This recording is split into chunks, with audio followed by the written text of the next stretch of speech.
Yeah, I just can't tell you how proud I am of our football team, of our coaching staff, of our administration, and everybody who's battled day in and day out. A pandemic, social justice issues, contact tracing, the list goes on and on and on. And our guys didn't flinch today. They didn't flinch after terrible turnovers. They didn't flinch after getting the ball on the 1 yard line. They didn't flinch being down. They just kept fighting. And that's our number one core value, always compete. And I'm damn proud of this football team. With that, I'll open up for questions. First one comes from Colin O'Brien. Colin, go ahead. Hey, Eli, at what point in that last LSU drive did you decide you weren't going to stop the clock and you were just going to ride with your defense and let them try to win you this football game? I mean, we were in control of the game, so I didn't feel like I needed to give them any extra time to think about what they were going to do. The pressure's on them. So they felt the pressure, and we weren't going to help them. Next one comes from Bennett Durando from the St. Louis Post. Bennett, go ahead. Eli, could you sort of just take us through that last goal line stand and your vantage point, and then what you said in the timeout as that was all playing out in those plays? Yeah, I mean, they were on the goal line. They tried to run it twice, tried to pass, and then tried to sprint out.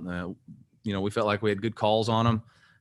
They have short edges, so if you bring extra guys off the boundary, you can squeeze them. That's what we tried to do. It's what worked. And it was our will versus theirs, and we wanted it more, bottom line.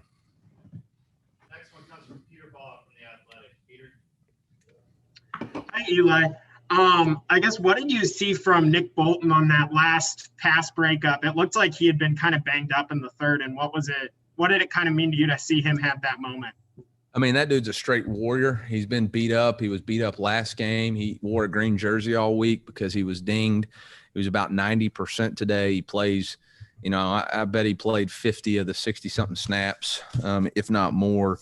And he's just unbelievable. He's got incredible football smarts. And so, he was off the edge. The guy tried to throw it through him, and he was there for him. So great job. Good job coaching by Coach Smith, and good job executing by him. Next one comes from Aaron Ladd. Coach, how much of an impact, if you think it made an impact at all, of the change of venue? Did it help to have home fans? Yeah, absolutely. Yeah, it helped us. It helped us. Next one comes from Dave Matter from the St. Louis Post. Dave? Eli, how much of a challenge was it for your offense to be missing some experienced receivers? And what can you say about the guys that stepped up today in those big roles? Yeah, I mean, it was a challenge all week, and Toski stepped up and made some big-time plays. Deontay Smith made some big-time plays. Michael Wilson, a converted quarterback, had the big-time catch blocking on the perimeter. Barrett Bannister does what he does. Tyler Beatty was involved in the pass game too. So it was a collective effort, and, again, next person up mentality. It's not about the talent. It's about how you function as a unit, and our unit decided to function at a high level today. Next one comes from Mitchell Forty from Power Mizzou. Mitch?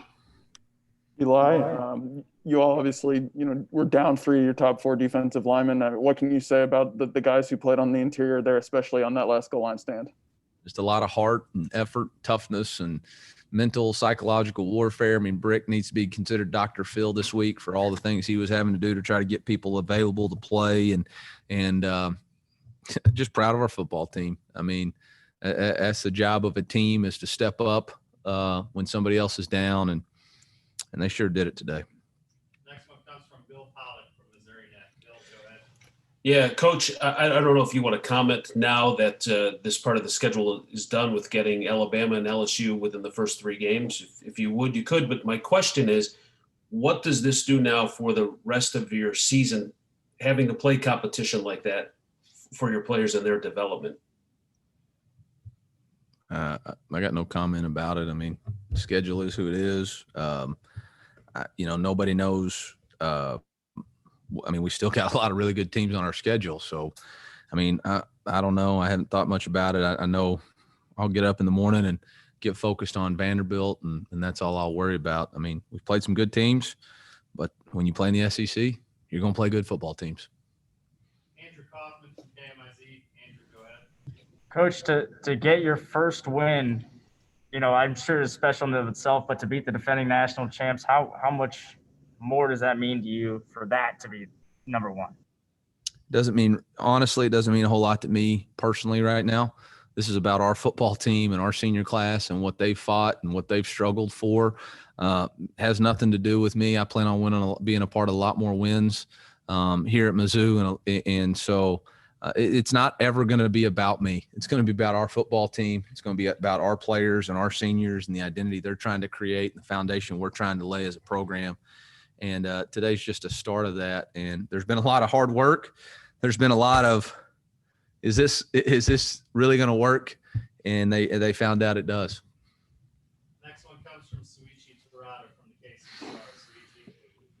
Suichi. Eli, I'm just wondering, what were your thoughts on just your team's physicality, especially just down so many interior defensive linemen and Larry running the ball in the goal line stand? It just seems like you guys were pretty stout up there on the line of scrimmage.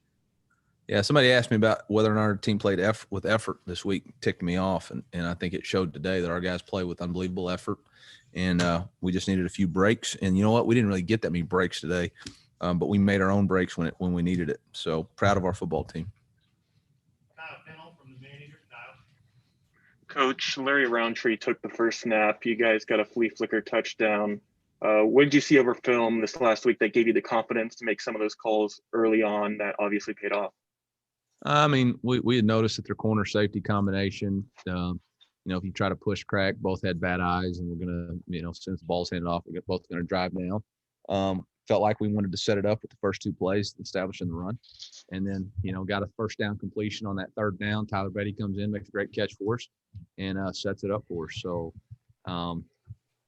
it was, great job by the offensive staff and great execution. They ended up bringing the corner, ended up coming all the way, and Larry turned around and took the hit off the quarterback, and the backside safety got over the top, and Toski had to make a great catch and finish the end zone. Jack Sobel from the manager. Jack. Coach, what can you say about Connor's play today? I'd say it's pretty good. Andy Humphrey from KCBR. Yeah, Coach.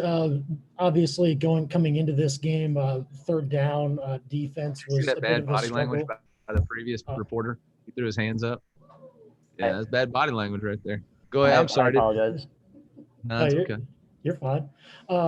Today, you didn't let up a third down conversion. LSU was 0 for 10. That had obviously been a struggle coming into this game. What can you say was kind of different this time around? Yeah, I thought we did a nice job getting pressure. Our man-to-man coverage held up. Coach did a nice job mixing in man zone, keeping them off balance. And 6. It was a great job. Yeah, great job. All right, next one comes from Eric Blum. Eric, go ahead. Coach, you mentioned earlier on that this win meant a lot to you and your team. Can you just give us a little more insight into just how much this team you think has been through to get to the moment and how much this feels like a payoff for you guys? I think it was March, maybe 16th. We cut these guys loose and we didn't know when we were going to get them back. And we got back in June and had to follow new protocols that nobody's ever seen before. We've had players on our team get a virus that nobody has a cure for. There was a point when it looked like college football was going to get canceled, and then it came back. And then we had to do walkthroughs that nobody's ever seen before. We've had to do a fall camp that nobody's ever seen before. We were supposed to fly down, play in a hurricane, and now we're playing a home game. We lost 7 guys from the travel party for contact tracing and other things. I mean, it's just every day there's something new. We've had players opt out. We've had players transfer. Every day seems like there's something new. And I know that there's always those questions, is this really going to work? And those guys didn't flinch. They didn't flinch. That locker room stayed together. They could have flinched after a turnover. They didn't. They could have flinched after another turnover. They didn't. They could have flinched after a turnover in the third quarter. They didn't. Could have flinched after we went 3 and out. They didn't. They just blocked the field goal. We went down and scored. They could have flinched when the ball got put on the 1-yard line. They didn't. They just kept playing this play. They just kept playing this play as hard as they can. And to have that mentality this day and age, that's what real winners do. That's what real winners do. Randy Carricker, go ahead.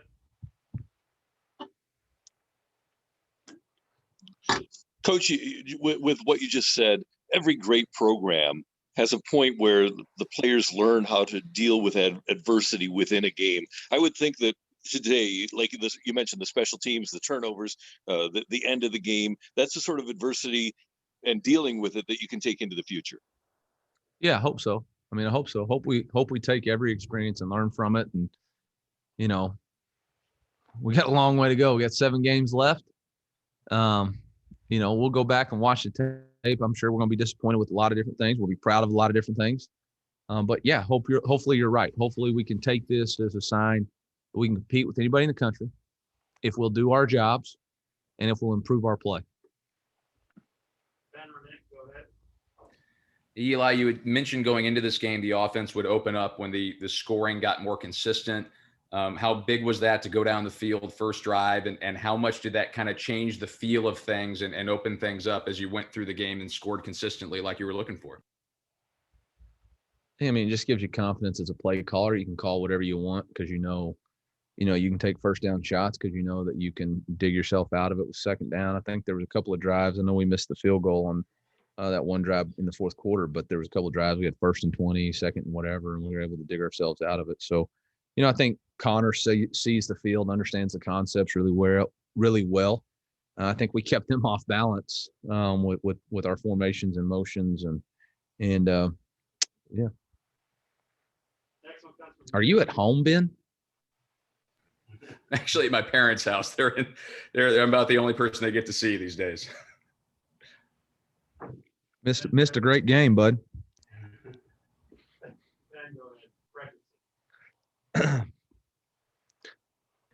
Hey, Coach, there's a lot of talk in the SEC about signature wins and in a win early in a coach's career that can kind of put a stamp on the direction of a program. Curious if you're a believer in that theory and if you think today would count as one. Ask me at the end of the season if we've won 7 more. I mean, I have no idea. You know, right now we got win 1. There's 7 more games. Unless they cancel the season today, no, it's not a signature win. It's just a win. We got a lot more to work to do. You know, we beat a good team. We fought hard, but unless they're giving us a trophy, I didn't see any trophies out there. So let's just keep on moving forward. Okay, let's just keep on moving forward. All right, we got time for 2 more guys. Players are starting to get outside. So Mitch 40, go ahead. How important was it to start fast today after you all have played from behind early each of the past 2 games? Yeah, I think that was all it was. I think it gave everybody confidence that yes, we can play, we can score, we can get out in front. The things that we practiced are going to work, and it was big for us. That's why we took the ball, and I'm glad it worked out. Peter, go ahead. Eli, what specifically does Connor do that makes him so effective? And what can you say about, I guess, his demeanor out there? Yeah, toughness, preparation, decision-making, accuracy, and leadership. Those are the 5 characteristics of a great quarterback and a guy that we want to be our quarterback, and he demonstrates all of those consistently. He's mentally tough. He's physically tough. He wasn't rattled by the fact that he was getting pressure. He prepares the right way. He knows exactly what to look for on any situation. You know, he's got great decision-making ability. Plays broke down. He knows how to throw it away. Plays perfect. He knows where to go with the football. He's accurate with the football. He puts it where our guy can catch it. Nobody can catch it. And, man, he's a leader. He doesn't get rattled. I mean, he's over there on the sideline telling these guys, hey, we're fixing to go score again. Hey, we're going to do this on 3rd down. I mean, he knows what he's doing. And, you know, I'm just really proud of him. And I'll say this. I'm freaking really proud of Sean Robinson. There couldn't have been a better teammate this week. Could not have been a better teammate this week. He was the most excited person all week, just encouraging our team. And I really think our team saw that because it can go one of 2 ways in these kind of situations. And Sean Robinson's a heck of a young man. He's a heck of a leader. He got dinged up on that first play. They rolled into him, hurt his ankle a little bit because he had a lot more plays scheduled to be in the game. But I'm extremely proud of that young man and really proud of that quarterback room and what those guys did today.